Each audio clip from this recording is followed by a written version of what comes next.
नमस्ते and सलाम। मां आहियां राजेश कुमार सिंधी। मां तव्हांखे कुझु ॿुधाइणु चाहियां पियो। कुझु दोस्तनि जो चवणु आहे सिंध जा हिंदू जेके आहिनि उहे हरभरू रहनि था, हरभरू दाहूं कनि था, जॾहिं त हर मुल्क में छोकिरियूं पंहिंजी मर्ज़ी सां ॿिए मज़हब वारनि सां शादी कनि थियूं ऐं मुस्लमान थियनि थियूं। उते त माण्हू दाहूं कोन था करनि, पर सिंध जा हिंदू दाहूं छो था करनि? मां उन्हनि खे जवाबु ॾियणु चाहियां थो। पहिरीं ॻाल्हि त ॿिए मुल्क में का पाबंदी कोन्हे।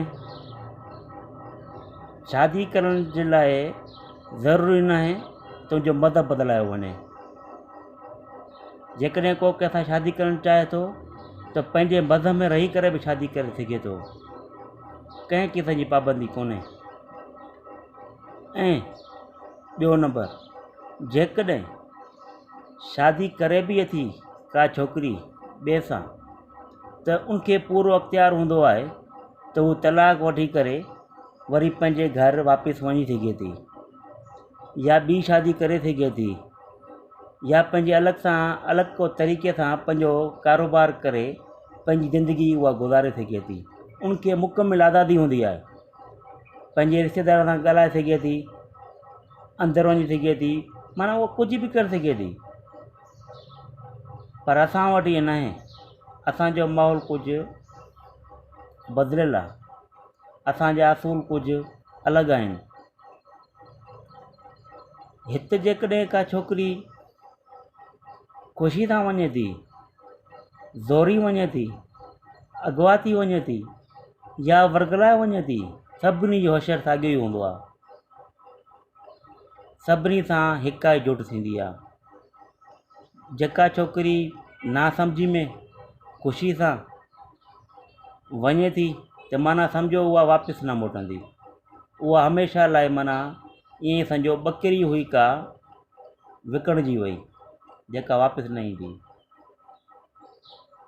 पोइ अॻियो माण्हू उनखे किथे बि खपाए, ॿिए सां परणाए, या उनखे मारे छॾे, उनजो कोई वली वारिस न हूंदो। छा इहो सही आहे? घटि में घटि का बि छोकिरी वञे थी, को एतिराज़ न आहे, का ॻाल्हि न आहे, पर हुनजी वारसी थियणु खपे। ईअं बसि ॿकरी हुई उहा वई, पोइ जीअं जंहिंखे वणे उहो अॻियो वञी पोइ खपाए विकिणे, या पाण वटि रखे, पंहिंजे चाचे सां परणाए छॾे।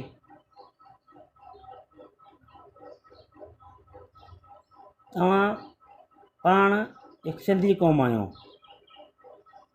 सिंधी जेके न्याणी खे वॾो मान ॾींदा नी, न्याणी खे सतपुराण जे बराबरि सम्झो वेंदो आहे। तव्हां पंहिंजी दिलि ते हथु लॻायो,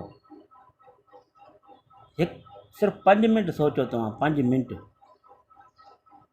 जेकॾहिं तव्हांजे घर जी न्याणी 15, 14, 16 सालनि जी नंढो ॿारु हूंदो आहे, जंहिंखे का सम्झ न हूंदी आहे, न चङे जी ख़बर हूंदी आहे, न ख़राब जी ख़बर हूंदी आहे, न उनखे फ़ैसिले करण जी ताक़त बि हूंदी आहे त मां छा करां, छा मुंहिंजे लाइ सही आहे, छा ग़लति आहे, उनखे का ख़बर न हूंदी आहे। उहा जेकॾहिं 15 सालनि जी, 16 सालनि जी छोकिरी न्याणी, जंहिंखे तव्हां पढ़ायो, खेॾायो, वॾो कयो, पंहिंजे हथनि सां खारायो, ऐं राति जो रोज़ु पहिरियों उनखे सुम्हारे पोइ तव्हां सुम्हो, उनसां कचहरी करो, माना मतिलबु तव्हांजी पूरी ज़िंदगी उहा न्याणी हुजे तव्हांजी। तव्हां ॿारनि सां हर को प्यारु कंदो आहे, इन में कोई शक न आहे। ॿारनि जे पोयों, ॿारनि जे लाइ हर को जीए थो, ॿारनि जे लाइ हर को कमाए थो, सभु कुझु ॿार ई आहिनि। जेकॾहिं ॿार आहिनि त जहान आहे, ॿार को बग़ैर कुझु कोन्हे न। इन ॻाल्हि खे सभई मञींदा नी। हिन ॻाल्हि खे बि सभई था मञनि त माउ पीउ खे इज़ाए कोई बि ख़ुशि थो रही सघे। इन ॻाल्हि खे बि सभु मञनि था त प्यार जो परणो न करणु घुरिजे, माउ पीउ जी राज़ खां सवाइ शादी न करणु घुरिजे। पर हिते जेकॾहिं का छोकिरी वञे थी पोइ सम्झ कोन थो अचे कीअं माण्हू राज़ी था थी वञनि, सभु ख़ुशी जो इज़हार था कनि। इहा ॻाल्हि मुंहिंजी सम्झ कोन थी अचे। पर तव्हां सोचो, जेकॾहिं तव्हांजो 15-16 साल जी न्याणी जेका अञा ना सम्झ नाबालिग, जंहिंखे का ख़बर न आहे, दुनिया जी उथणी वञण जी ख़बर न आहे, उहा ओचितो तव्हांजे घरों गुम थी वञे थी,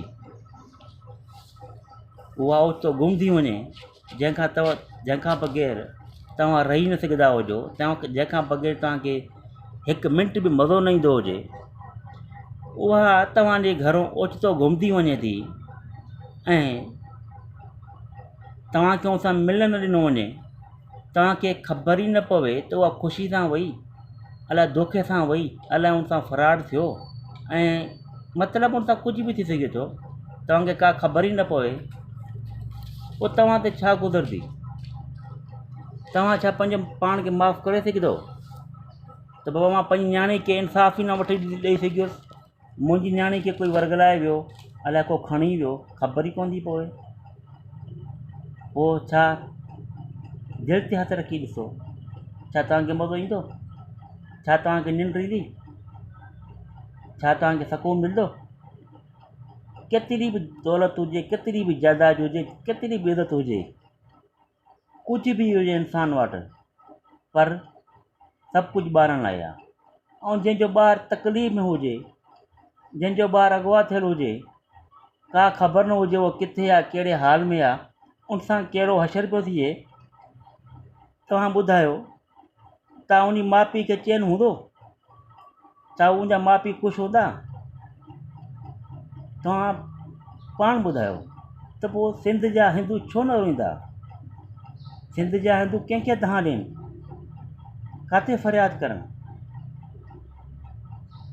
उहे रोई सघनि था, उनजो नसीब बि रोइणु आहे, ॿियो तो कुझु कोन था करे सघनि।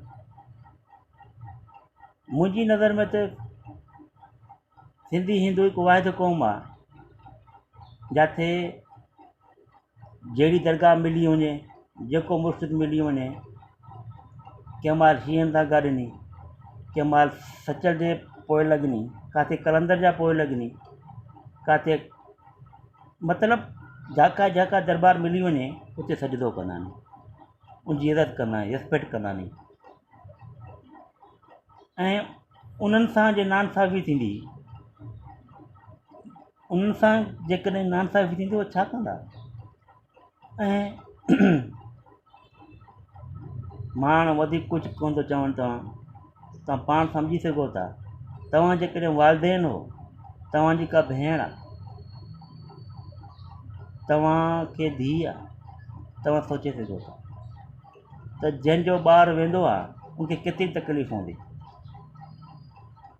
केतिरी तकलीफ़ हूंदी।